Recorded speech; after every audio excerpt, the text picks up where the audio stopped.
आइए दोस्त, आज हम बात करने वाले हैं रितेश पांडे के नए गाने के बारे में। दोस्तों देखिए, आज सुबह-सुबह रितेश पांडे जी का अन्नपूर्णा फ़िल्म के यूट्यूब चैनल से एक नया लोकगीत आप सबके बीच में रिलीज़ किया जा रहा है, जिस गाने का नाम है दीदिया नाती ही त।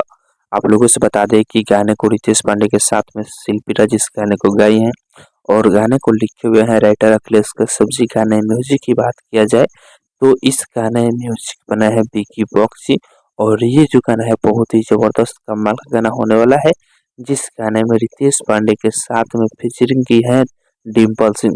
तो आप लोग तैयार हो इस गाने को सुनने के लिए। इस गाने को आज ही के दिन सुबह 6:30 पर अन्नपूर्णा फ़िल्म के यूट्यूब चैनल पे आप सबके बीच में रिलीज़ किया जा रहा है। बाकी दोस्तों फिलहाल का ये अपडेट है, आप लोग इसके बारे में क्या कहना चाहते हैं कमेंट बॉक्स में बताइएगा।